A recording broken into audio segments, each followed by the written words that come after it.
Okay, welcome to the third part of One Man's Faith today. And we're looking at the authority of the believer. And today we're looking at authority exchanges. Now we've looked at the fact God is God, okay? He created everything. And then he created man, and in doing so, he passed dominion and rule of the earth from himself to man. Okay? Man sinned. But it doesn't say anywhere here that, and God said, okay, you've blown it, you no longer have dominion. He doesn't do that. And we looked at Psalm 8 and Psalm 115. Is it 115? I think it was. Yeah, where it shows that the earth is under control of man. It still is.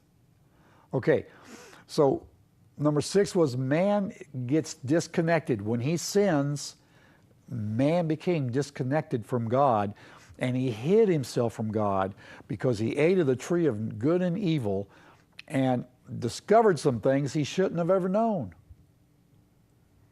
And so man then, number 7, man becomes ruled by his flesh, his mind, and sin. Look at this in verse 12. And the man said, the woman you gave me, she gave me from the tree and I ate. You see, blame shifting instead of saying, God, I blew it. I should have stopped her and I didn't. I'm sorry, God. It's my fault. No, what does he do? He blame shifts. It's the woman. It's her fault. You gave her to me. He's blaming not only the woman, but he's blaming God. You see that? The woman that you gave to me. And the Lord said to the woman, what have you done? Do you hear that? I mean, I believe there's a passion and an emotional passion right there where God says, what have you done? Oh, I long so much to have this time with you and to grow with you and to watch you grow. And now we're separated. You see, I believe God was really emotional then that this happened. And the woman said, the serpent deceived me and I ate. And the God said to the serpent, now here's another emotional change here. Because you have done this, cursed are you more than all cattle and more than every beast of the field. On your belly you will go and dust you will eat all the days of your life. I believe there's an emotion, an anger there from God for the devil coming and deceiving them the way that he did. Cursed shall you be, you shall go on your belly. It's very possible that this serpent walked on feet or either walked or had paws, legs, whatever. We don't know. But he says you will be on your belly the rest of your life. You will eat dust, you see. Another thing is animals talked. At least the serpent did. So it's very possible other animals talked. We don't know. We may never know until we get to heaven. Okay, so man is ruled now by his flesh, his mind, and sin. All right? Man is ruled. God gave man rulership over the earth. Man sinned. Man became disconnected from God, but they still have dominion. Romans 5:12. Therefore, just as through one man sin entered into the world, and death through sin, and so death spread to all men because all sinned. Sin entered. Death came because of that sin. Death spread to all men because now they all have this sin seed, so to speak. And now did men have authority over the earth? God didn't take it back. Now you would assume, yes, that God would have, but there's nowhere that it says God took it back. He didn't take it back. It's still man. And man is still in control. Now, number 8. Satan usurped man's authority by controlling man through his flesh and mind and hijacking his mouth and his words. Satan usurped man's authority. Now let's develop this a little bit. Ephesians 2, 1 through 3. And you were dead in your trespasses and sins, in which you formerly walked according to the course of this world, according to the prince of the power of the air, of the spirit that is now working in the sons of disobedience. Okay? Number 1, as you know, Satan is a spirit. Okay? Spirits do not have dominion on the earth. God gave it to man, remember? So spirits do not have dominion over the earth. How does Satan get his authority? He gets it from man, by man giving his authority to him, or man becoming in such a state that Satan can control man. Okay? Listen, it says the devil, he says he's working, he's the prince of the power of the air, and he's now working in the sons of disobedience, those that do not know Jesus. Now, in some cases, he's influencing even those that do know Jesus. We'll look at that in just a minute. Have you ever seen the devil run for office? The devil himself, okay? No. Have you ever seen the devil be a CEO of a company? No, he can't. But he can work through people who allow him. In other words, he works through somebody who has the authority and the dominion. He influences them.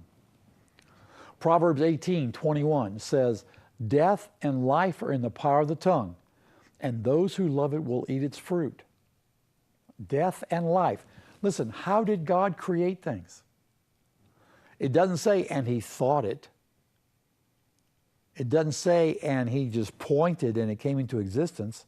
What does it say? It says, and God said. Okay? And that's how God created. Now, whose image are we made in? God's. If God created by saying things, how do we have dominion and authority and create things ourselves? The same way. Therefore, death and life are in the power of the tongue. When you have authority, you can open your mouth and say things. All right? Words are important. Spiritual warfare is in words. All right? Remember when Jesus met the devil, during that 40 days of fasting and toward the end of that? Read that, what it says. It says the devil said, and then Jesus said. The devil said, then Jesus said. The devil said, then Jesus said, and the devil left. Because Jesus' words had more power. They had authority. Because the devil was the devil and was a spirit. Jesus was as a man then. We're going to see that in just a little while. There were no fisticuffs. There was no punches thrown. It was words. And it's by words that we make or break things. Words are how authority is exercised. It's one of the main ways. Now, every word that is spoken carries authority.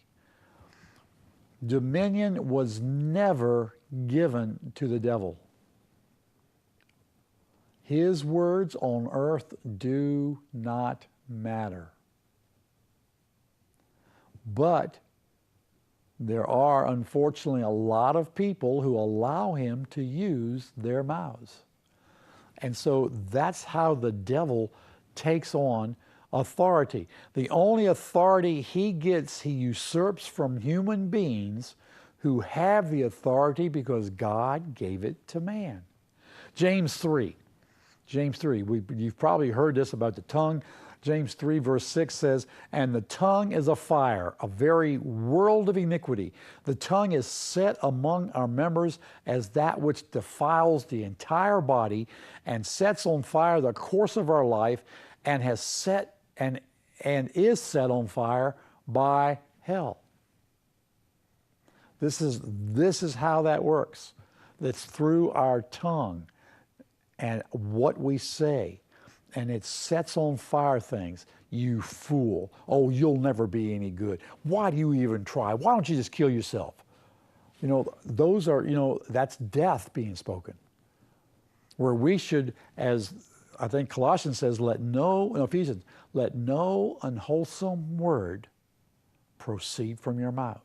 Let no unwholesome word. The tongue is set on fire by hell.